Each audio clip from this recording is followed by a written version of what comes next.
Yes, 12th A के सभी छात्र, मैं आपको फिजिक्स स्टार्ट कराऊं उसके पहले कुछ इंस्ट्रक्शन देना चाह रहा हूं। आपको मालूम है कि बोर्ड का 70% इंटरनल वैल्यूएशन हो रहा है और 30% बोर्ड एग्जामिनेशन में जाएगा। जितना अभी तक हमें इंस्ट्रक्शन मिला उसके अकॉर्डिंग मैं आपको बता रहा हूं। इसलिए सभी छात्र और उनके फ्रेंड और जो कांटेक्ट में हो उनको आप जरूर बता दें कि वो एंड्रॉइड मोबाइल का अरेंज कर लें, अपना बोर्ड का जो ऐप है उसको डाउनलोड कर लें। और डाउनलोड करने के बाद जितना अभी तक हमें इंस्ट्रक्शन मिले हैं उसमें ये प्रोसेस है कि आपका 15-15 दिन में एक टेस्ट होगा। उस टेस्ट के अकॉर्डिंग आपका वैल्यूएशन होगा और ये नंबर बोर्ड को भेजे जाएंगे। इसलिए अपने कैरियर को ध्यान में रखते हुए सीरियसली लें। जो छात्र बोर्ड एग्जामिनेशन में अपियर हो रहे हैं वे सारे डॉक्यूमेंट्स, अपना बोर्ड परीक्षा का फॉर्म सब आके ऑफिस में हो तो जमा करें, ये आवश्यक है। आपका अगर एडमिशन हो चुका है तो पढ़ाई पर बहुत ज़्यादा कंसंट्रेट करना शुरू कर दें। और जो भी आपके फ्रेंड ग्रुप में नहीं जुड़े हैं उनको ग्रुप में हो तो जुड़ने के लिए बोलें और पढ़ाई से अच्छे नंबर की तैयारी करें। जो इंस्ट्रक्शन आ रहे हैं उनको। चलिए अब मैं आपको स्टार्ट करा रहा हूँ फिजिक्स में डायपोल मूवमेंट में मैं आपको वैद्युत द्विध्रुव बता रहा हूं। वैद्युत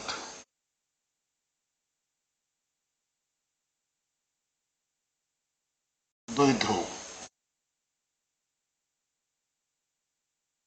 छात्र ध्यान रखेंगे, ये मैं समझा रहा हूं, जहां आपको करना है को पॉज करके देखेंगे। पीडीएफ फाइल आपको व्हाट्सएप ग्रुप में भेजी जा चुकी है, उससे पूरे नोट्स बना के आप देख लेंगे। यहां समझने की कोशिश करिए। देखिए वैद्युत द्विध्रुव क्या होता है। दो बराबर और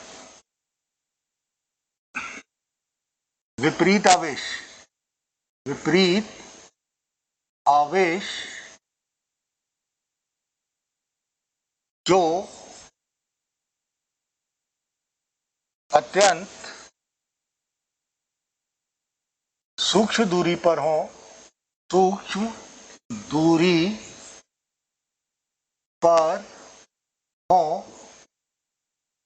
इस प्रकार बना निकाय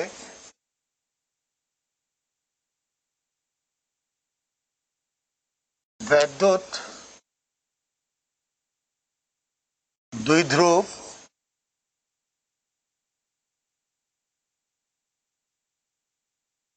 कहलाता है। ठीक, हम इसका एग्जाम्पल देखें। एग्जाम्पल जैसे HCl H plus Cl minus, तो ये मेरे पास क्या कहलाता है, वैद्युत द्विध्रुव कहलाता है। आप इसको पॉज करके भी देख सकते हैं, सफिशिएंट टाइम रहता हमारा लिखा हुआ, कहीं कोई प्रॉब्लम नहीं जाएगी। तो ये वैद्युत द्विध्रुव कहलाता है। इसको मैं ऐसा भी रिप्रेजेंट कर सकता हूं, ये मान लो प्लस क्यू है, ये कैसा है माइनस क्यू। आपको मालूम है कि ये HCl में थोड़ा सा बॉन्डिंग होती है। इसी को अगर मैं ऐसा होता डिफाइन करूं तो ये मेरे पास ऐसा चला जाता है, एक माइनस क्यू और एक कैसा हो गया प्लस क्यू। ठीक, अगर इनके बीच की दूरी मैं ले लूं, ये 2L है, दूरों के बीच की दूरी चाहे वो कितना भी छोटा हो हम दूरी 2L लेते हैं। ठीक, और इन दोनों के बीच की दूरी ये 2L बहुत कम होती है। इस पूरे निकाय को हम रिप्रेजेंट करते हैं, तो ये निकाय मेरे पास वैद्युत द्विध्रुव कहलाता है। ठीक, इसके मापन के लिए सपोज करिए मैंने एक विद्युत क्षेत्र में, ये आपका विद्युत क्षेत्र है, यहां से पॉजिटिव से नेगेटिव साइड जा रहा है, HCl को लटका दिया तो Cl माइनस है, वो किस साइड अटैक हो जाएगा या किस साइड मूव करेगा, प्लस के साइड। और H प्लस है तो किस साइड घूमेगा, माइनस के साइड। यानी मेरे पास कैसा होगा, अगर मैं इलेक्ट्रिक फील्ड का डायरेक्शन ऐसा लेता हूं E, और E को देखूं तो E का डायरेक्शन प्लस से माइनस के साइड जाता है, इसलिए अगर HCl को रखूं तो Cl मेरे लिए इधर आ जाएगा, H इधर आ जाएगा, यानी माइनस Q इधर प्लस Q इधर, और ये घूम जाएंगे। इसलिए घूमने की कंडीशन के कारण इसका जो मापन होता है, इसके मापन को या इसको डिफाइन करने के लिए, इसके पावर को डिफाइन करने के लिए मैं टर्म लेके चलता हूं, वैद्युत द्विध्रुव आघूर्ण, ये लेके चलता हूं। वैद्युत द्विध्रुव आघूर्ण, इसको मैं P से शो करता हूं, वेक्टर क्वांटिटी होती है। ठीक है, इसको आप नोट करिएगा पॉज करके, नेक्स्ट स्लाइड में मैं इसको एक्सप्लेन कर रहा हूं।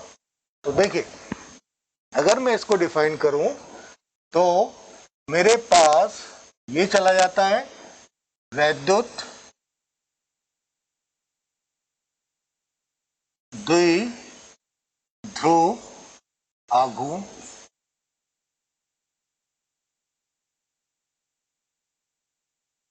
इसको मैं P से शो करता हूं, P ये चला जाता है, ये वैद्युत द्विध्रुव आघूर्ण हो जाता है। ठीक, ये आपके पास कैसा हो गया, माइनस Q, ये हो गया प्लस Q, इनके बीच का सेपरेशन 2L, डायरेक्शन इधर से इधर चला जाता है।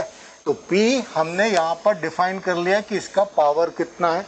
इसका पावर डिफाइन करने के लिए मैंने इस P को डिफाइन किया, तो ये आ जाता है magnitude of one of the charge, यानी किसी एक आवेश का परिमाण Q और इन दोनों के बीच की दूरी 2L। तो ये मेरे पास वैद्युत द्विध्रुव आघूर्ण को डिफाइन करने लगता है।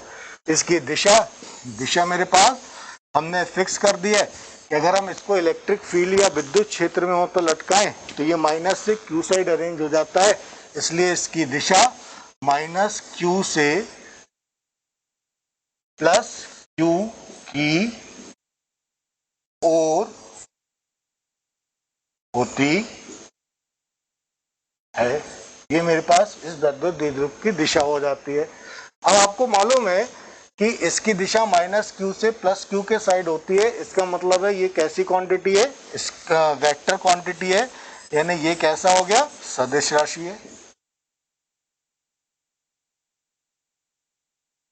इसका यूनिट क्या हो जाएगा, Q का यूनिट कूलाम, दूरी का यूनिट मीटर, तो इसका यूनिट क्या आ जाता है, कूलाम मीटर के बराबर होता है।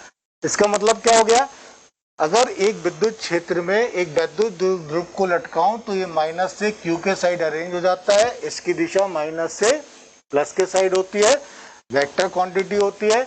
जितना ज्यादा मैग्नीट्यूड एक आवेश का होगा उतना ही ज्यादा ये वैद्युत द्विध्रुव आघूर्ण को डिफाइन करता है। तो ये वैद्युत द्विध्रुव आघूर्ण कहलाने लगता है। इसको आप पॉज करिएगा, नोट करिएगा, देखिएगा, आपको समझ में आएगा। ठीक, चलिए अब आपको मैं बता रहा हूं कि अगर मैंने यहां पर एक वैद्युत ध्रुव को लटकाया, यानी सपोज करिए यहां पर H है और ये Cl है, ये प्लस है माइनस है, तो ये भी तो अपना इफेक्ट देंगे, ये दोनों अपना इफेक्ट देते हैं और दोनों क्या करते हैं, अपना विद्युत क्षेत्र की तीव्रता को उत्पन्न करते हैं। तो इन दोनों के कारण जो विद्युत क्षेत्र की तीव्रता होती है उसी को हम यहाँ पर कैलकुलेट कर रहे हैं। तो इसको हम यहाँ पर दो स्थिति में लेके चल रहे हैं, वैद्युत द्विध्रुव के कारण। पहला हमारे पास अक्षीय स्थिति है के कारण अक्षीय स्थिति में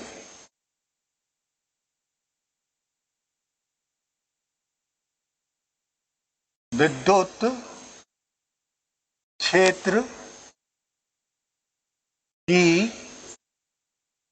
तीव्रता। तो देखिए मैं इसको निकाल रहा हूं, है ना।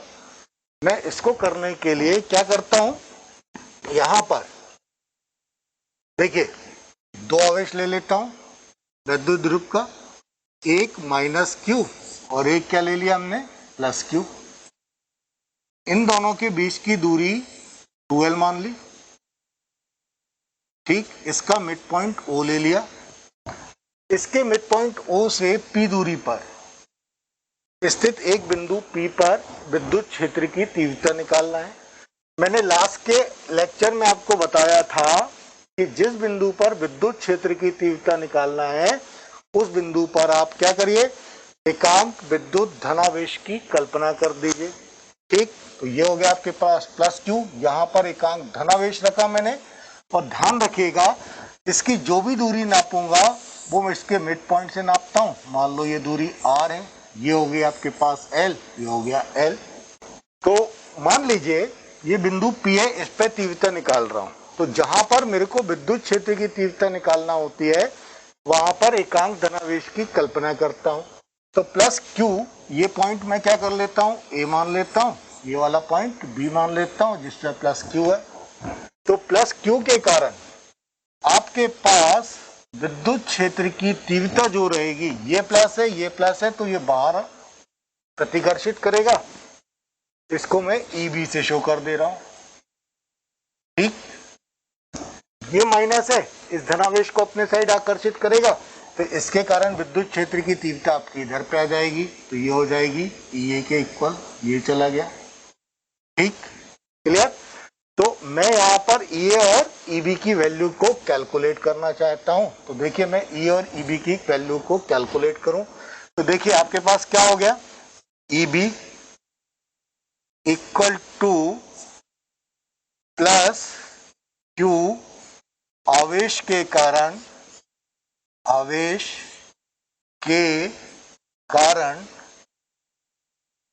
P पर विद्युत क्षेत्र की तीव्रता। ठीक है, ये आ गया आपके पास। ये कितने के इक्वल होगा, अगर मैं इसको लिखूं तो देखिए 1/4 pi epsilon not Q upon R square. तो Q ये हो गया। ठीक है, R क्या हो गया हमारे पास, R B और P के बीच की दूरी, तो इसको मैं क्या लिख सकता हूं, BP स्क्वायर। ठीक, इसको और मैं सॉल्व करूं तो 1/4 pi epsilon not Q, what is BP, B और जो P है, ये देखिए मिड पॉइंट से डिस्टेंस नापना, ये R है, ये L है, तो ये कितना बचेगा, R minus L whole square, ये आ जाएगा। आप इसका डायरेक्शन भी निकाल सकते हैं, ये आप लिख सकते हैं अलोंग B से P साइड, B P ऐसा कर देता हूं। यहां पर मैं मैग्नीट्यूड निकाल लेता हूं, तो ये हो गया EB, इक्वेशन नंबर 1 कर दीजिए। ठीक है, अब आप ऐसे निकाल लीजिए EA माइनस Q आवेश के कारण P पर विद्युत क्षेत्र की तीव्रता, ये आ गई आपके पास। ठीक, तो अगर आप EA को कैलकुलेट करते हैं तो ये EA को मैं अगर कैलकुलेट करूं तो ये EA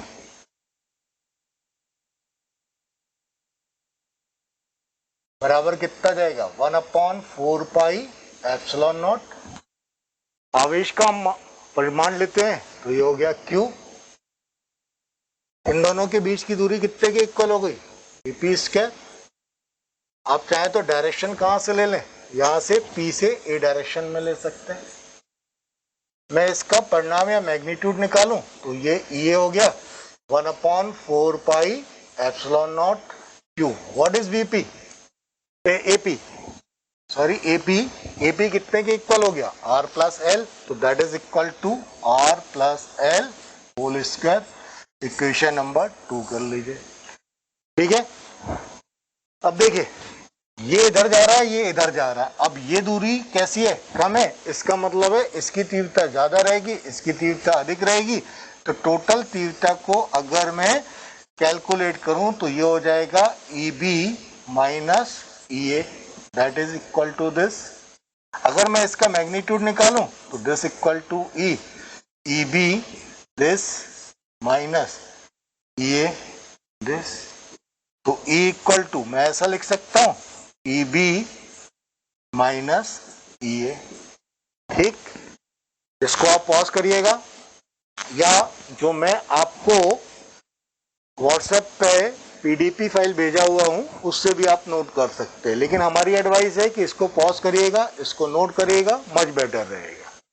ठीक है, इसी को मैं नेक्स्ट स्लाइड में आपको एक्सप्लेन कर रहा हूं। डायग्राम में यही बना देता हूं। ये पॉइंट मैंने ए लिया था, ये बी लिया था, ठीक, माइनस क्यू प्लस क्यू, ये पॉइंट पी, ये हो गया था आपके पास ई बी, ये कितने के इक्वल हो गया ए, ठीक है, ये हो गया था ओ एल एल, ये हो गया था आर के इक्वल। ये वही डायग्राम चल रहा था, वही डायग्राम है, बार बार बनाने की जरूरत नहीं है। ठीक है, मेरे पास इक्वेशन कितना आ गया, E equal to A minus E B, no, ठीक, जस्ट अ मिनट, ये मेरे पास कितना आएगा,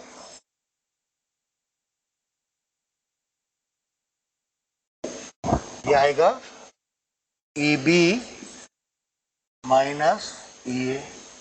ठीक है, ई बी की वैल्यू कितनी आई थी हमारे पास, 1/4 pi epsilon not Q upon इन दोनों के बीच का distance r minus L whole square minus 1/4 pi epsilon naught, ठीक है, q upon r plus L whole square.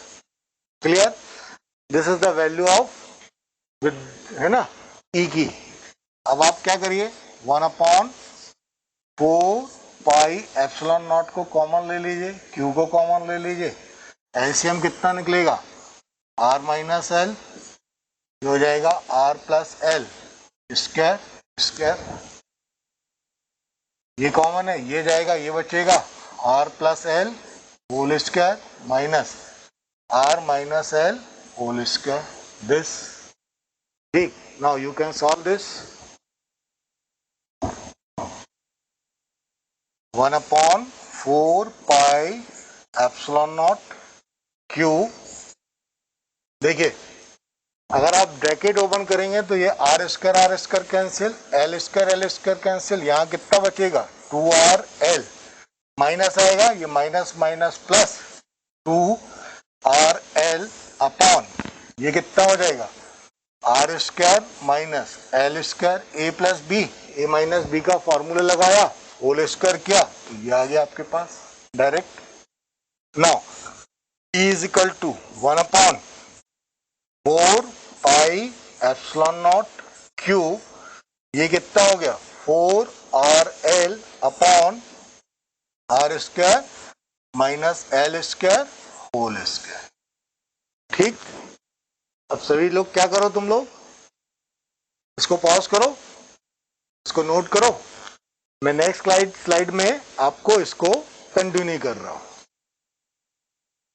तो मेरे पास रिजल्ट यहां तक आया, E is equal to 1/4 pi epsilon not Q into 4RL upon R square minus L square whole square. हम इस equation को रीअरेंज कर लेते हैं। ठीक, रीअरेंज करने से क्या होगा, 1/4 पाई एप्सिलॉन नॉट, ये मैं इसको लिख ले रहा हूं Q into 2L into 2R upon R square minus L square whole square.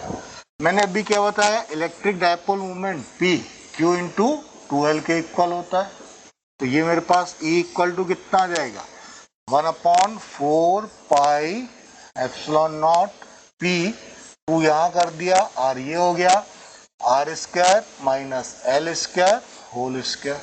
ठीक, अभी मैंने आपको वैद्युत द्विध्रुव आघूर्ण डिफाइन कराया था। वैद्युत द्विध्रुव आघूर्ण में क्या होता है, अगर दो आवेश बराबर और विपरीत प्रकृति के हैं और उनके बीच की दूरी बहुत छोटी है, इसका मतलब क्या हो गया, एल बहुत छोटा है किसके कंपेयर, आर के कंपेयर, तो हम इसको निगलेक्ट कर दें, अलग कर दें, छोड़ दें, तो ई इक्वल टू कितना आ जाएगा, 1/4 pi epsilon naught 2p r upon, ये हो गया 0, तो ये हो जाएगा r पावर 4। इसको सॉल्व कर दीजिए तो r पावर 3 बचेगा, तो विद्युत क्षेत्र की तीव्रता E equal to 1/4 pi epsilon naught 2p upon r cube newton पर कूलम की वैल्यू के इक्वल आती है। ठीक है, इसको आप वेक्टर फॉर्मेट में भी लिख सकते हैं, है ना, वेक्टर फॉर्मेट लिखना है, ई के डायरेक्शन में बता दीजिए, पी को तो वेक्टर फॉर्मेट में लिख दीजिए, कर सकते हैं। ठीक है, अभी मैग्नीट्यूड के टर्म में आप देख लीजिए। ठीक, इसको पॉज करिएगा, इसको नोट करिएगा, इसका सेकंड कॉन्सेप्ट तो आप देखिएगा, है ना। सेकंड कॉन्सेप्ट में मैं दूसरी स्थिति बता रहा हूं। दूसरी स्थिति है विद्युत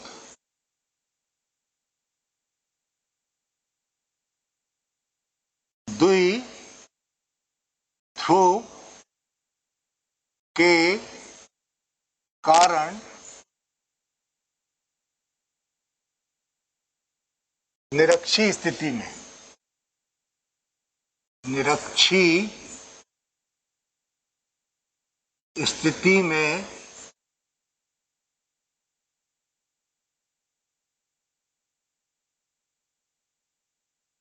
विद्युत क्षेत्र की तीव्रता, देखिए। ठीक, इसको तो देखिए आप, बड़ा सिंपल है। निरक्षीय स्थिति 90 डिग्री में चली जाती है। मान लीजिए आपके पास एक ये माइनस क्यू है, ये प्लस क्यू है, ये O हो गया, ये L और ये, इससे R दूरी पर किसी बिंदु P पर विद्युत क्षेत्र की तीव्रता कैलकुलेट करना चाहता हूं। तो आपको मालूम है कि जिस बिंदु पर विद्युत क्षेत्र की तीव्रता कैलकुलेट करना है, वहां पर आप क्या कर लीजिए, एकांक धनावेश की कल्पना करिए। जैसे ही आप एकांक धनावेश की कल्पना करते हैं तो देखिए आपके पास क्या कंडीशन हो रही है, ये प्लस इसको क्या करेगा, रिपल या प्रतिकर्षित करेगा, ये चला जाएगा। इस पॉइंट को A, इस पॉइंट को B कर दूं तो ये हो जाएगा EB के। ठीक है, ये माइनस इस प्लस को अपनी साइड आकर्षित करेगा तो ये कैसा आ जाएगा, ये के इक्वल आ जाएगा, ये आ जाएगा। ठीक, मान लीजिए ये मिड पॉइंट से है तो ये वाला कोण भी थीटा, ये वाला कोण भी थीटा, ये चला जाएगा। ठीक है, क्लियर। अब ये चला जाएगा तो आप इसके पैरेलल एक लाइन खींच दो ऐसा। ठीक है, तो ये वाला कोण भी कितना जाएगा, थीटा। चलिए इसको दूसरे कलर में कर देता हूं मैं। ठीक, ये आपके पास ये लाइन हो गई, ये हो गई, तो ये एंगल कितना आ जाएगा, ये थीटा, तो ये भी थीटा, ये थीटा, तो ये भी थीटा। ठीक, अब आप वो तो देखिए, अगर मैं यहां पर इस EB के कंपोनेंट निकालता हूं तो यहां पर कितना आ जाएगा, EB cos थीटा, और यहां पर कितना चला जाएगा, EB sin थीटा, हो जाएगा। ऐसे ही आप EA का कंपोनेंट निकालेंगे यहां पे तो यहां पर कितना आ जाएगा, प्लस EA cos थीटा, और इस डायरेक्शन में कितना चला जाएगा, EA sin थीटा, चला गया। इसका मतलब है पूरे विद्युत क्षेत्र की तीव्रता की दिशा इधर पे निकलेगी, ऐसा। ठीक, इसी को मैं यहां पर प्रूव कर रहा हूं। ठीक है, ये सिमिलर होना चाहिए थोड़ा सा। ठीक, इसको करेक्ट कर देता हूं।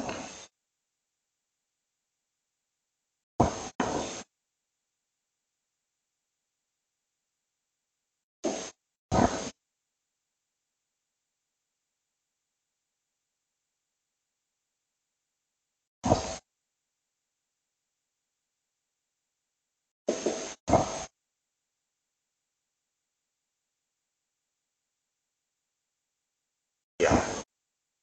ठीक, देखिए ई ए बराबर माइनस क्यू के कारण पी पर विद्युत क्षेत्र की तीव्रता, ये आ गई, that is equal to 1/4 pi epsilon not Q upon इस आवेश की इससे दूरी कितने के इक्वल है, पी स्क्वायर, ये आ गई। ठीक, दिशा कहां से कहां तक जाएगी, from P to A, P से ए साइड आएगी। इसको मैग्नीट्यूड या परिमाण के टर्म में लिखूं तो ये मेरे पास कैसा आ जाएगा, ये, ठीक, ये equal to 1/4 pi epsilon not Q upon, देखिए ये एल है ये आर है, तो ये कितना बचेगा आपका, under root R square plus L square, ये भी कितना जाएगा, under root R square plus L square, ये वाला डिस्टेंस एपी, एपी मेरे पास कितना हो गया, under root R square plus L square whole square, ये चला जाएगा।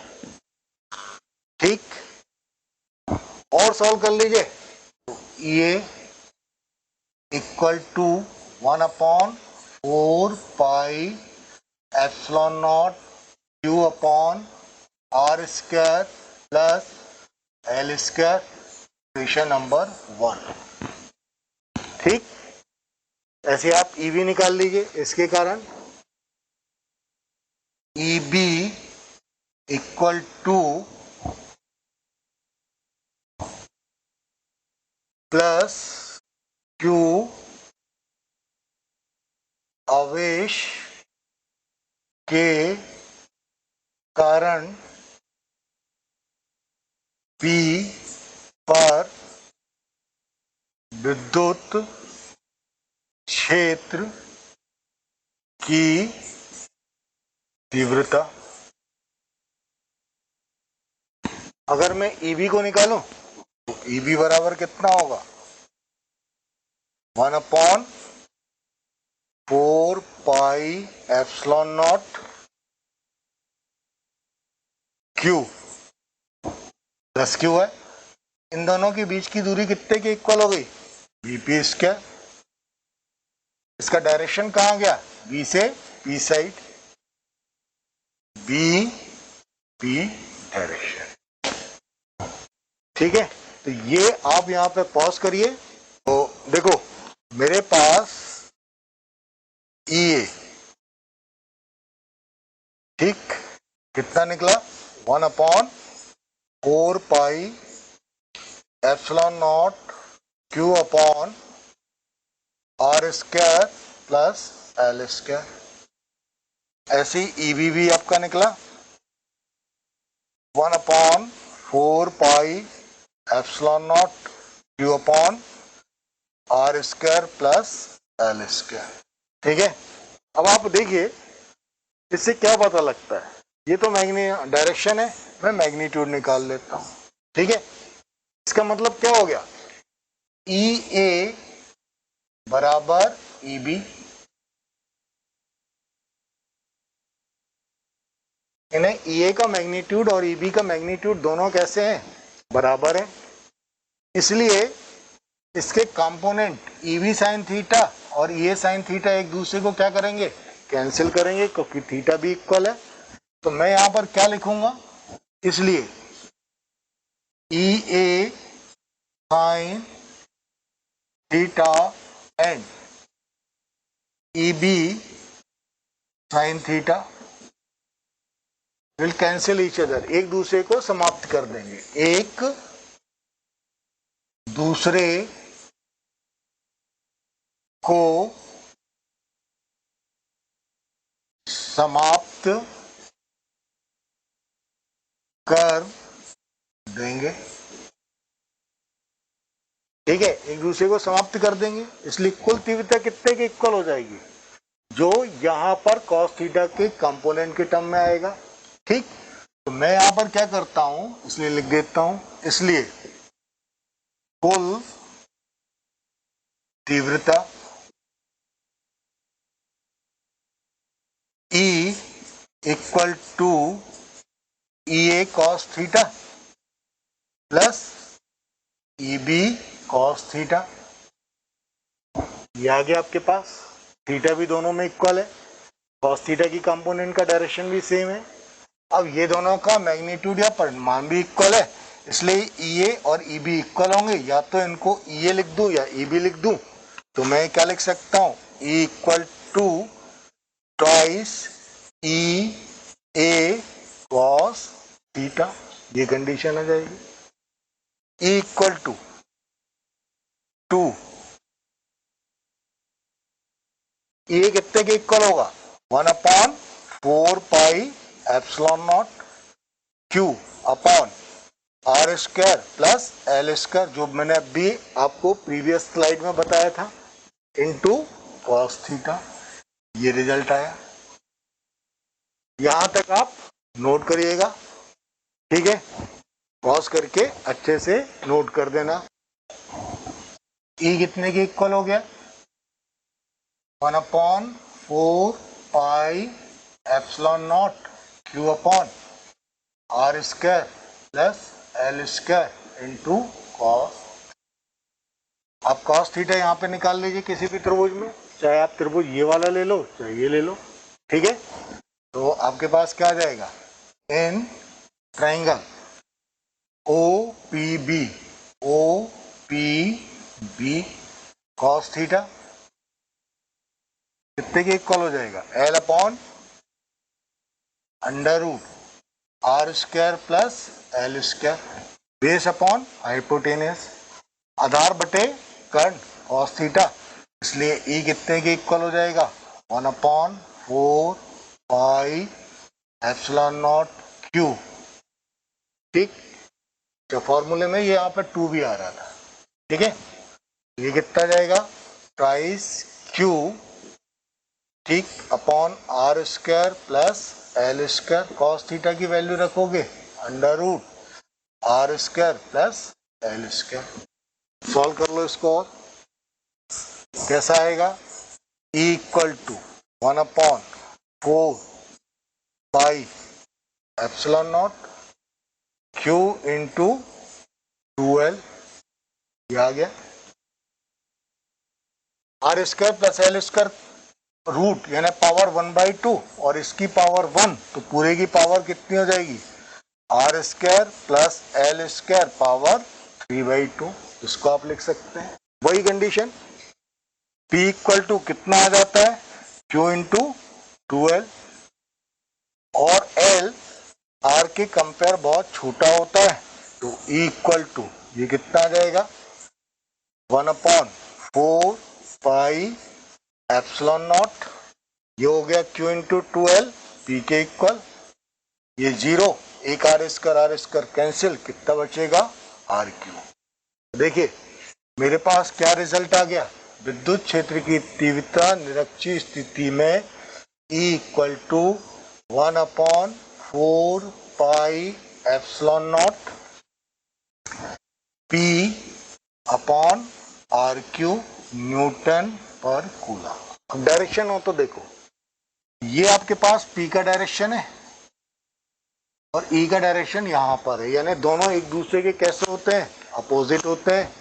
तो ऑब्जेक्टिव अगर आता है तो यहाँ पर ध्यान रखिएगा, परिणामी विद्युत क्षेत्र की तीव्रता E के अपोजिट डायरेक्शन में होती है, ये हम यहाँ पर प्रूव कर लेते हैं। एक और रिजल्ट हमारे पास आता है, देखिए निरक्षीय स्थिति में जो निकला है वो P था, बाकी अक्षीय स्थिति के जैसे ही यहाँ पे 2P था, इसलिए मैं यहाँ पर बोलता हूँ कि विद्युत क्षेत्र की तीव्रता एक्सियल यानी अक्षीय स्थिति में जो होती है वैद्युत ध्रुव के कारण, वो 2 गुणित निरक्षीय स्थिति के होती है। ये ध्यान रखिएगा, स्कूल के लिए ऑब्जेक्टिव के लिए इंपॉर्टेंट है। यानी अक्षीय स्थिति में वैद्युत ध्रुव के कारण विद्युत क्षेत्र की तीव्रता निरक्षीय स्थिति में विद्युत क्षेत्र की तीव्रता की 2 गुनी होती है। ठीक, तो सारे बच्चे ये नोट करेंगे और मैं अब काउंटिंग शुरू करूंगा। इंटरनल मार्किंग भी आपको चलेगा, तो जो छात्र नहीं भेजेंगे डेफिनेटली उनके नंबर भी कम होंगे। ठीक, इसलिए आप इनको